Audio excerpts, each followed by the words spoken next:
Okay. Thank you. I just want to welcome everybody again. Those of you who were with us last week, I'm glad you're able to join us again. And those who are joining us for the first time, we appreciate it.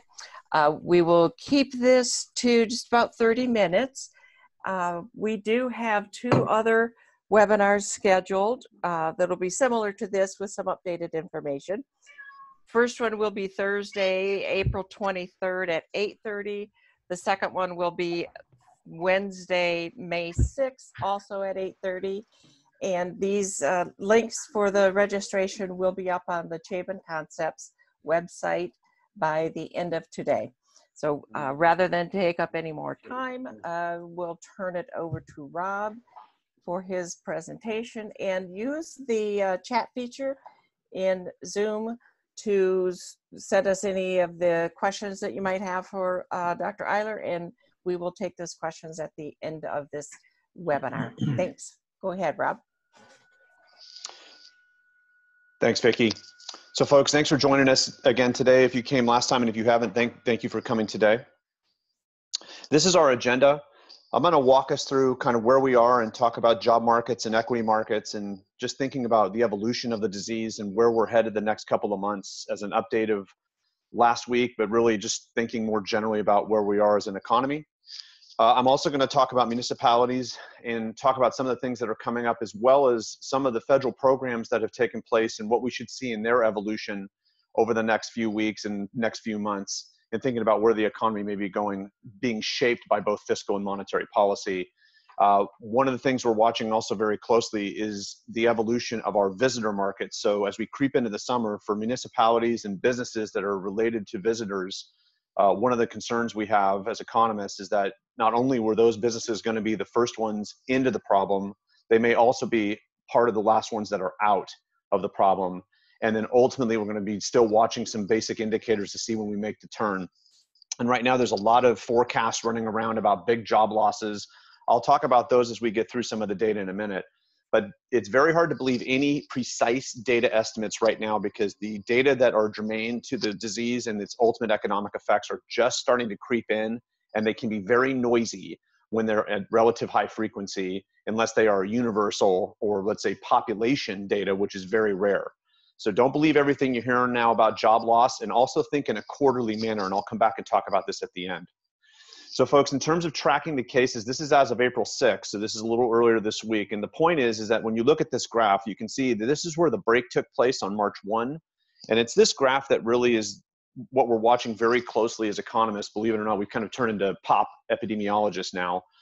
The evolution of the disease has to peak on this graph and actually start to turn on the other side before we feel confident that the social policies that are restricting our economy are going to be lifted. So on March 1, this started, and this is what's been going on the last 7 or 8 days as of April 6th. And so you can see, instead of this curve rising quickly, it's starting to flatten out a little bit or increase at a decreasing rate. And this is a good thing. And you're hearing more and more about this in the news. Your president's talking about potentially getting at the peak in certain places. Either way, for the US, and this is critical, whether you're in California, Oregon, Nevada, Idaho, New Jersey, Minnesota, Texas, wherever, the US data have got to peak, because for us to get fully back, or even on the path to fully back to our economy, the entire country has got to feel like that we are on the other side of this problem in some, or the interstate trade that we do and rely on so much for the sort of synergistic effects of our economy to work right won't happen. This is the S&P 500. So this is on a monthly basis, and I added the little bit that April started with, and this is as of also April 6th. You can see this is where we've been the last, let's say, 12 months, with the sharp decline in March. So March will probably be remembered, unless there's another round of selling in April, as one of the craziest financial months in history. But this is what's going on, and we've seen maybe we are starting to get to the bottom a little bit in the S&P. There's a lot of brokers out there I'm talking to who think actually we're going to test another bottom here before this is all over. And I think a lot of it depends on the evolution of the cases, is what I showed you before, because so much of the equity market downturn was based on the caseload rising in ways that we didn't think we were going to be able to control. But now that we feel like the economy is starting to play itself out a little bit in terms of the effects, we might see equity markets come back slightly. But in historic contrast, those are the last 2 declared recessions. Our supposition is we will have a declared recession, but that won't be declared until later this year. starting probably in Q2 and into Q3. We will see, and I'll talk about recession later in terms of definitions as well, and try to not get too whipped up on the data just yet. But this is the equity markets as measured by the S&P 500 as of earlier this week. And we're starting to see in April a little bit of a click up from the bottom that we hit in March. One of the most watched pieces of data right now are initial claims for unemployment insurance. And so how economists use these data, because the beauty of these data is they're point data. There are people getting in line at EDD or your local unemployment office, asking for unemployment insurance to start because they've paid in with their taxes to get it. And it's actually the physical number of workers. And so I'm going to show you the data for the US and California as of last week. These are the US data. And here's the last few recessions in contrast. So you can see that there's a huge spike on the far right-hand side of this graph, where the left-hand axis is the measurement of the quarterly initial claims in the US, and the other axis is for California. So the US, the blue line, you can see it going up toward the recession, then falling back down, then going up in the recession, going back down, and then the last recession, we actually saw it peak a little bit after the declared recession ended, but we saw it rise during the recession time. So one of the things we think is that we can use these data to predict what might happen in actual labor markets, because unemployment insurance claims do not necessarily mean you're losing your job in full. And I'll talk about this at the very end, but these certainly help predict, in a sense, that we're going to see more unemployment. The actual volume of new unemployment or loss of jobs is always a very big question when we see spikes like this, because the violence of this movement means there's a lot of variability in the data. And now here's California in contrast. So let me go back. There's the US, and then there's California. You can see the same cyclicality, the same sort of movements over time, the same spiking. The right-hand axis is the number of people. And so last week, California had a little over 1 million claims. But if you look at it on a quarterly basis, because these data come out weekly, it's not as grave as you might think when you think about it quarterly, because it's possible that we'll see a spike in unemployment over the next few weeks, and then unemployment claims will actually dip very quickly, because everybody who's going to be out of a job or thinks they're going to have some change in their job will have played that out, and then this will end. It doesn't mean the number of job losses end. It means that these data that generally are precursors to change in the labor market will start to top out. And so we'll see how the evolution of these data take place over the next few weeks. But now we're starting to see the expected spikes in people asking for unemployment. Another piece of data that helps us a little bit is average hours worked. And I'm going to show you this rather quickly, but I'm going to show it to you contrasted to the US economy overall. So this is the California data don't come out for some time. But for the US, this is from March 2007 to March 2020. So it's basically a 14-year span. Here is the US on average. And so you can see that on the left-hand side, you'll see the dip during the last recession and then it coming back up. So when recessions take place, usually hours worked fall because A, people lose their jobs, and B, there's some cutback on work when demand sags, and businesses foresee that sagging taking place. So you'll see at the very far right-hand side that it's just started to get into the negative territory. So this is the percentage change in average hours worked on a monthly basis over this 14-year stretch. This is the US. The blue line, which is going to stay with each one of these next graphs as a contrast, is for the US overall percentage change. So let's see what happens. Here's retail. So you can see actually retail follows a similar suit, but in the last few weeks or last couple months has actually kicked up. So part of retail, which is kind of intriguing, is that we've seen an increase in the number of hours worked by retail specific to grocery, or let's say big box grocery like Costco. But we've seen a contraction in, let's say, more mom and pop focused, or let's say niche retail, because of closures and basically a lack of demand. Here's manufacturing. So manufacturing went way up after the last recession because we saw some reclamation of the hours worked, and then we've seen it fade here recently, and then we've seen a little bit of a dip here the last couple of months. Here's construction. Construction is naturally very volatile based on seasonality, but we've seen, again, a little bit of a dip here on the far right-hand side. You can see it dipping, and I'm hoping to move my cursor here. Hopefully you can see my arrow right here. You can see it relatively violent in the beginning of the year and at the end of last year, but then dipping down in March, which is the last data point. Here's professional services. Not a lot of change. a little bit of a downturn, and we're still watching to see how this plays out, but a little bit of a downturn. Here's transportation and warehousing. So we've seen hours worked fall a little bit. That's because machines are actually coming in and doing some of that work. So the number of hours actually worked in transportation and warehousing is starting to fall a little bit in general. But there was just a little baby dip from the original downturn from last year and starting this year in terms of the latest data. But the next one's the shocking one, and this is exactly what I talked about right off the top, that it's tourism that's really taken the first hit. And so now you can see here, the hours worked for the US really took a downturn in hotels and restaurants.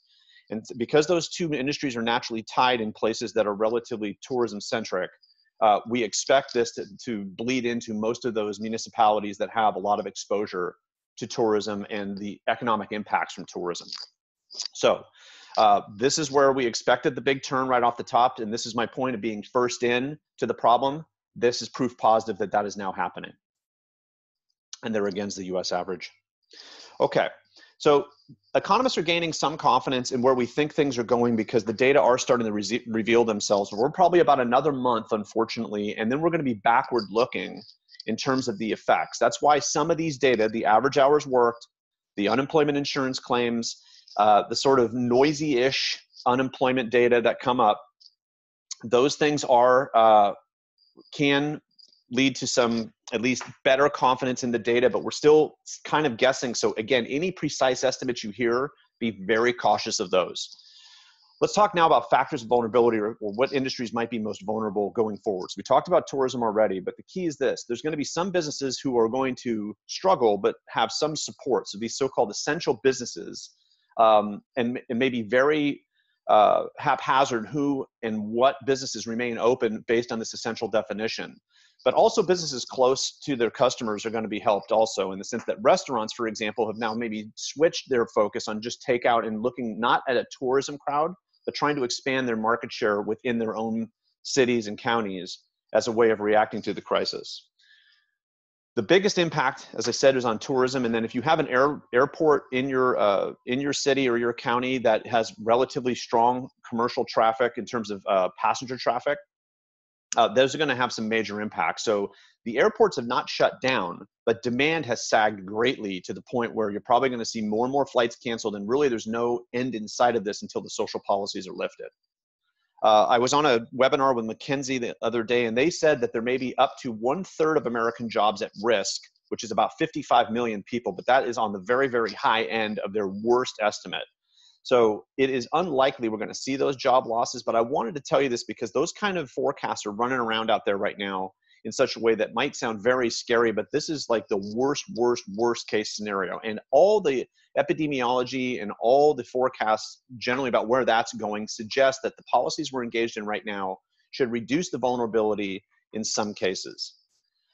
Healthcare, as one industry that you might think is just going, kind of dubiously gangbusters right now, has kind of a mixed bag of effects. So we have more acute care workers and let's say emergency room workers because of the disease impact on healthcare systems.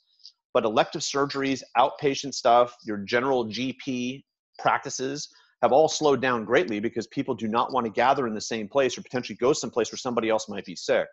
So it's a real mixed bag out there in healthcare, and it'll be intriguing to watch on the other side of this how quickly people go back to the doctor for simple things or how long elective surgeries take to come about. So the best thing you do right now is try to stay as healthy as possible, and in some cases that's tough for folks that have pre-existing conditions. So we're all watching very closely how that starts to shift healthcare demand and also the ability to supply healthcare needs in places that aren't related to the coronavirus.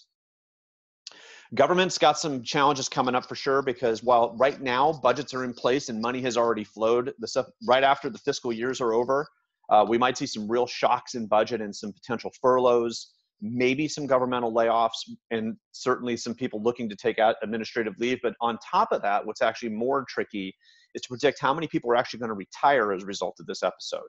So our pension systems are going to have some pressure on them, not only from the revenue side because of the downturn in the equity markets and how long that's sustained, but also from the expense side. If more and more people say, okay, I see my current job going away, so why stick this out when I can actually jump into the retirement situation and then receive a pension instead? that sort of marginal decision making with government workers might be a big thing for pension systems over the next couple of years. And ultimately, folks, and this is something that we don't want to get too or forget too much, that the vulnerability on the business side is one thing, but on the worker side are low wage workers and ones that are already kind of either marginally homed, if you will, meaning that they're just making the rent payment and maybe a couple of months paychecks away from being out of their homes. And also those that are facing hunger conditions where they're working, but they don't make enough to really pay for, let's say, nutritious food. A lot of nonprofits out there are very concerned that we're losing sight of things like housing crisis and hunger crisis in America because of this, and that these issues are going to simply exacerbate those, even for our working families.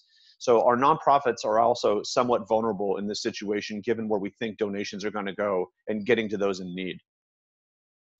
Looking at California, right now, these are the industries that seem to have at least the most vulnerability when you break down at a more industrial level, and then the number of jobs involved is pretty big.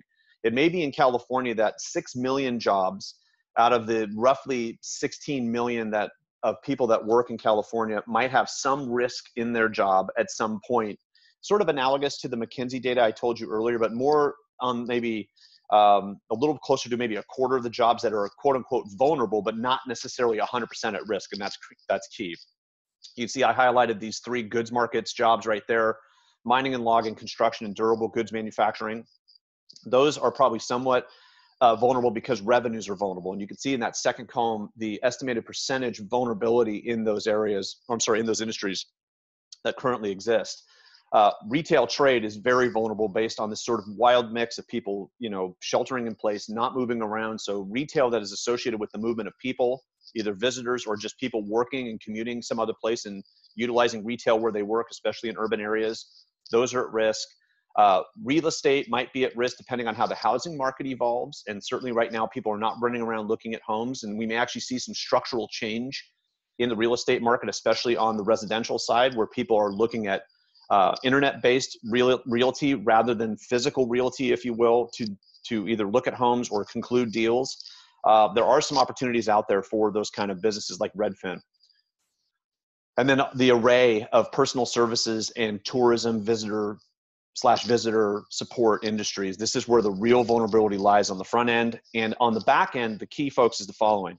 We just don't know how the airlines are going to open back up, how we're going to be able to assemble in the same place in mass. So crowds being places like Disneyland or at a concert or at a conference. All that stuff is still very much in question about when we're going to get the green light to come back to where we were before all this started. So watch for all that in terms of exacerbating the crisis for these industries at the very bottom of the screen for a longer period of time. However, there's some opportunities. And so I wanted to this time, because it's been very tough out there to see an economics webinar where there was nothing but negativity. If you have biotech or pharma manufacturing somewhere in your region, you might find government incentives or even just in entrepreneurial and venture cap incentives to start pharmaceutical manufacturing or more biotech in your area, because that critical mass is already there. So watch for that depending on how the government ultimately reacts to this crisis, and may in fact make the time from let's say R&D to trial to market shorter and more compact, with the idea that it's just a general better way of looking at bringing potential remedies to market. But there will be some scientific friction around that and trying not to endanger people by getting things on the market too quickly, but there should be some opportunities there. The healthcare supply chain may change. So we may see construction that's 100% preparing for another crisis. And on the front end, there may be more construction, more jobs, and watching for manufacturing and how that all kind of comes together in the healthcare supply chain at once. So it might be that you're now have a manufacturing plant making PPE, so masks, gowns, et cetera, that wasn't doing that before, but you used fallow manufacturing space and took advantage of the situation and potentially provided more supply when something else happens, or if we have a second round. As I said right before, construction and healthcare looks like it's going to happen. So there'll be some opportunities on the other side of this. But then also think about broadband investment. If you think about going home, there's a lot of inequity in our abilities to get on the internet in terms of this crisis. Your kids might be struggling with bandwidth. You might be struggling with it. We might see more municipalities make more broad investments in bringing broadband to rural areas or places that historically have had shoddy internet service simply because of their geography. We're going to see more of that probably as a result of this, where government says, wow, we can't leave anybody in a lurch, specifically things like telehealth or just basically being able to work in a remote setting. We'll see if that happens.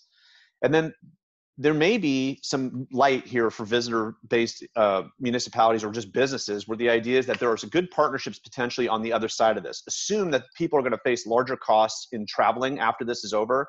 Are there ways of reducing that cost to get them to demand right out of the gate? So think about that now in terms of, are there partnerships I can make and things I can do to get started when this corner gets turned, rather than just, sort of waiting to see when things happen. It's very difficult because of all the hurt right now, but there's got to be some ways of preparing for the turn if it comes. The critical factor in visitor-based businesses in places that are relatively high visitor areas is the turn needs to come for 2020, probably before July 1. After that, there's going to be such a scramble, and then the tourism season is going to naturally start to fade, especially in California, that the loss of that front end of the market can be very destructive to a lot of businesses and potentially a lot of jobs. So we're watching that very closely to see how quickly we can turn the corner. Because if July 1 is the start and we can't fly generally until August 1, we're going to be very close to the edge, and that's assuming July 1 happens. Okay, so one of the things I try to remind everybody when I do these webinars is that it's depth and duration. It's not just how deep we go, but it's how long it takes to come out of the cycle. And what we've seen is a lot of policy movements to try to get us out of the depth of it. The duration is all social policy and epidemiology at this point. So federal stimulus has come to help provide unemployment insurance to a lot of places that otherwise would not have seen it historically. So self-employed and gig workers. If you lose your job based on your health, or you've had to go part-time because of shelter in place and you can't quite port your job home, you're going to be eligible. We've seen assistance increase, meaning the federal government is stacking on top of state government in terms of expanding employment benefits, or unemployment benefits, I'm sorry. Even if you've had a reduction in hours, and there's all kinds of links to SBA lending and other parts of this that are sort of trying to partner up on giving businesses the best shot in a winter to keep their workers, and thus for workers to keep their jobs. Does not include those that are on paid leave right now, or let's say are currently unemployed and kind of sitting on the fence in terms of a job. So if you don't have a job right now, and the supposition is that you would be eligible because you don't have a job, that's not true. So if you're otherwise not eligible for unemployment, that the expansion did not cover every single person who may be looking for a job also.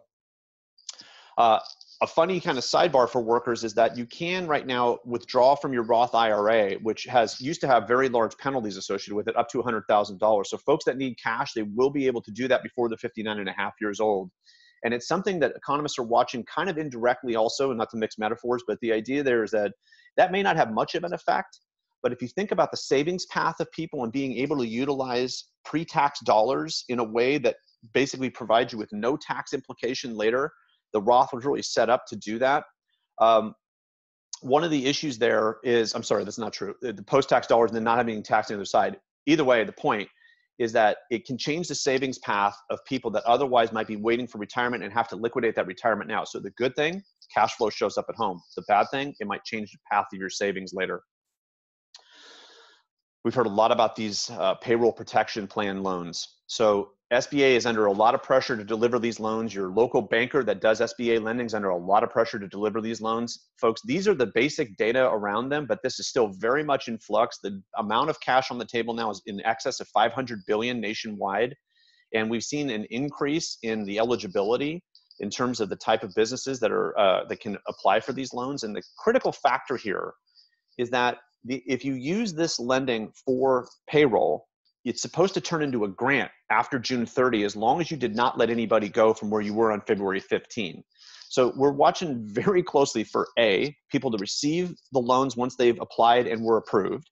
B, if they actually do convert to grants. And C, if they don't, what the implications of that may be for the businesses that do not have them convert to grants. The federal government's under a lot of pressure to play this thing out as low cost to the business and ultimately the worker as possible. And even self-employed businesses might be eligible for let's say a paycheck loan, that as long as they don't go out of business, they may actually have that convert to a grant as well. So it's very broad in its scope. but it's still kind of theoretical in terms of how it's going to ultimately play out and how much cash is actually going to be needed to soften the blow for businesses in the United States. On the public sector side, there's all kinds of money that's moving out of Washington. There's about 150 billion just to reimburse local governments. There's about a 68 billion running around for education from K all the way up through higher education. There's disaster relief in terms of local and state governments just dealing with localized problems in their cities and counties. Public transit is going to be somewhat subsidized because they want to make sure that those systems do not go out of business on the other side of this, if you will, and don't face heavier economic loads for their municipalities on the other side. There is some relief for nonprofits out there in terms of food banks and all kinds of other nonprofits that help people, but watch for this money to come out slowly, and it may end up in relatively quick form in urban areas versus suburban and rural. So check that out if you're in a suburban or rural area very quickly while the money's still on the table.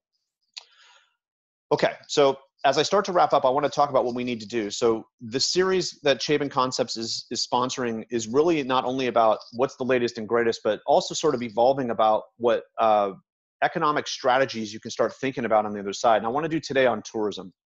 It's very important to think about preparing for marketing in your area when the corner gets turned, regardless of when it gets turned. If you intend to stay in business, you've got to start thinking about what you're going to do with visitors who may be nervous about travel, looking for deals, already facing other costs of getting to your place of business or your area, and how you can package those things in a way that maybe you can do two things at once. One is package for an outside area audience, but also think about utilizing an internal regional audience, because it may be that the cost of traveling like long haul flights or even cross country flights might be so burdensome for people that we say, well, why don't we just go ahead and take a 200-mile trip in our car?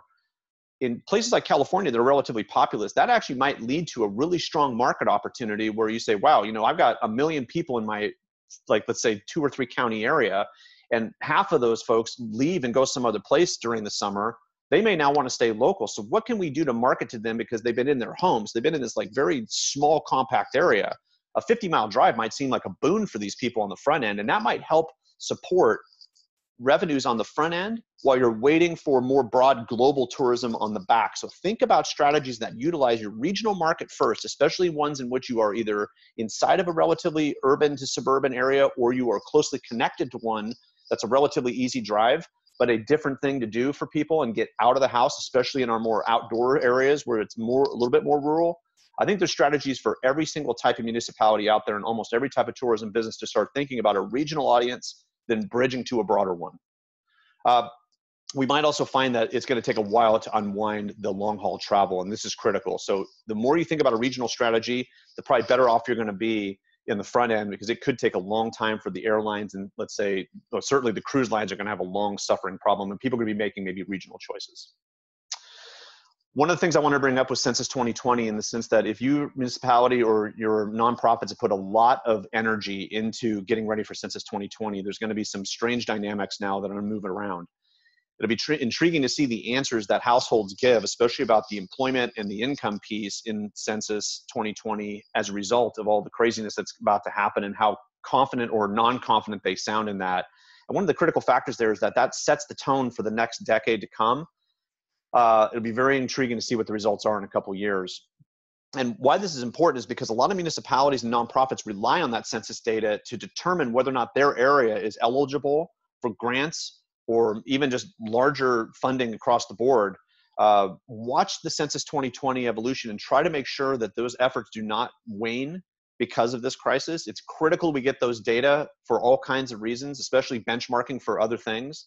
But watch, there's a lot of pressure that it'll be tricky to keep that up, because everybody's either sheltered in place and there's not as much focus right now on answering a survey, even though people are home and may have the time. They may find this just a nuisance. So we got to keep that on and make sure that data get to us well.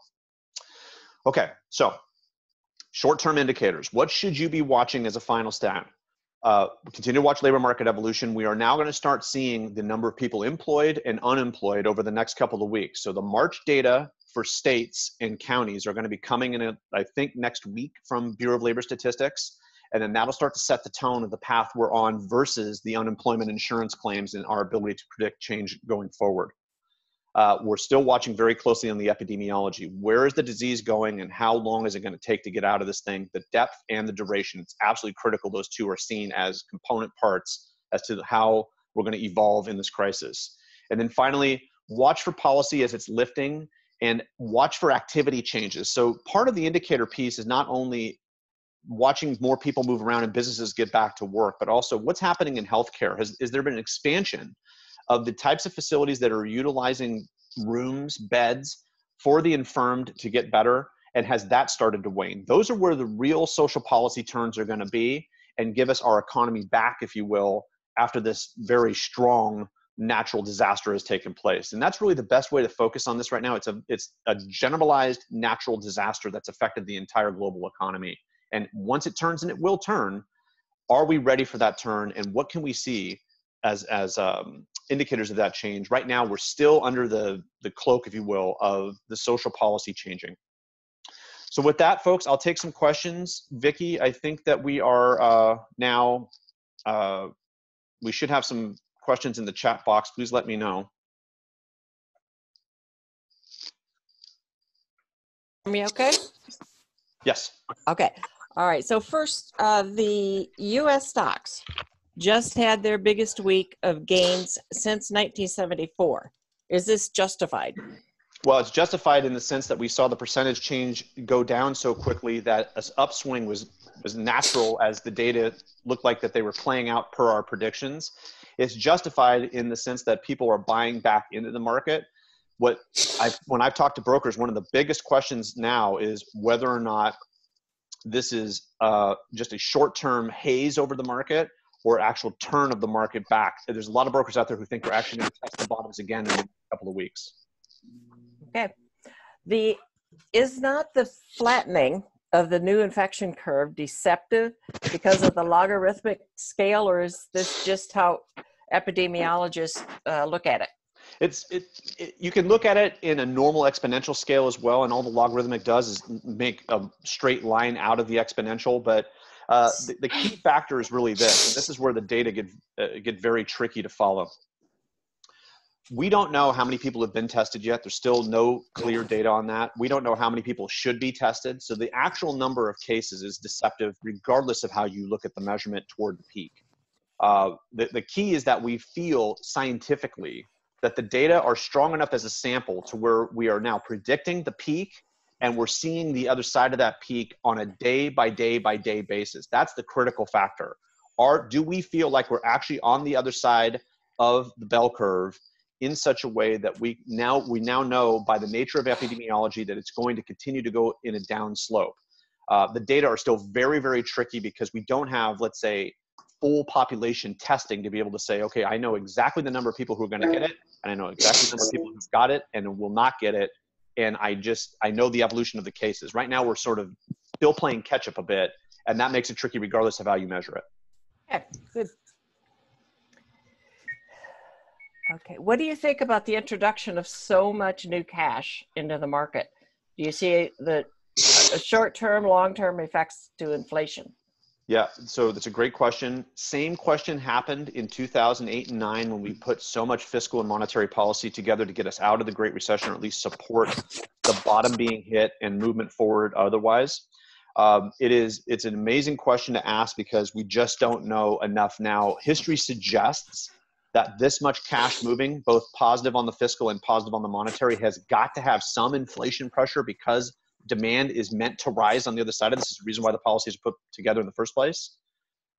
Whether we see that inflation or not depends so much on how the evolution of the global markets take place, because what's kept inflation at bay the last 10 years has not been a lack of demand, but has really been a continued movement of global supply that has suppressed other competitive pressures, or has provided competitive pressure enough to keep prices in check.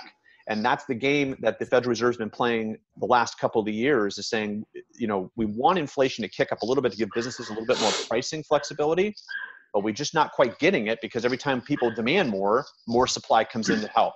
So the beauty of it from the consumer side is that things are looking really good, but there is an increased risk of inflation with this much demand pressure built into the economy. That's sort of classic economics, and we'll see if it plays out that way. Okay. say one more question here. And, if you have further questions that we don't get to, feel free to send them to me, Vicki, at jabinconcepts.com, and we will get them addressed. I think that this last question, Rob, we talked about a little bit the last week. Do you think more employers will rethink working from home now and possibly transition some positions to work from home positions? Absolutely. We should be expecting that this crisis is going to change the way we do work, starting in industries where your work can be ported home or ported in some way part of the week. Expect that's going to be general in change, because we're kind of forced into this test case that I think a lot of industries are going to say, that actually worked out pretty well. Now, what we don't know, because we haven't been able to see the other side of this, is if that is instituted in a case where the economy is working, let's say, more normally, whether or not firms are going to see productivity as falling on the other side because that people are not coming to a workplace and maybe 100% focused on work during the work day. But I think we're going to see some more experimentation on the other side where they say, this has worked out pretty good and we're all feeling pretty good about it. Let's keep doing it because it reduces our costs of commercial real estate and other things that come along with that. So there are probably going to be some commercial real estate concerns in that industry on the other side of this as industries across the board start to rethink the way that they work. Okay, great. I have one last question here. The retirement, the choice for workers to take that retirement as opposed to losing their job or unemployment, how do you think that's going to play within the cities and counties budgets, as far as, is it going to make a difference on that financial strain of the payments into PERS? Oh yeah, so it's a real wild mix. So on the one hand, you might lose the salary. On the other hand, you might have to increase what you're paying into the retirement benefits because they're going to want to, in a sense, enhance what the revenue flow is. You had 6 or 7 people retire that they weren't expecting.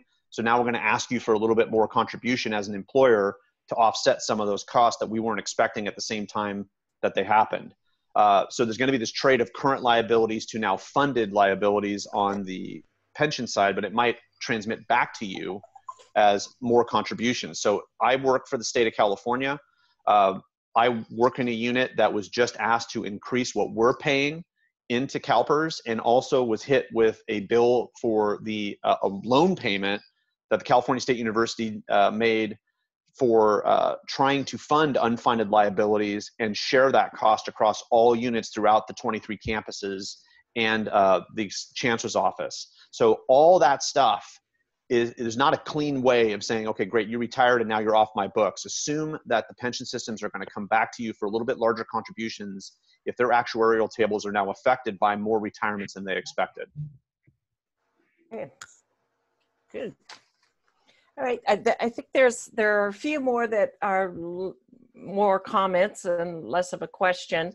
So we can take a look at those, Rob, and maybe we can address them at our next webinar, or we can just send some written comments.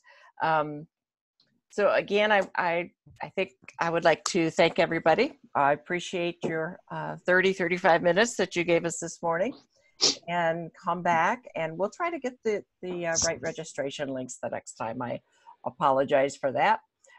So we will talk again online with Dr. Eiler on the 23rd, right? Yes, April 23rd at 8:30. Yes, okay. ma'am. Thank you all. Thanks, folks. Take care.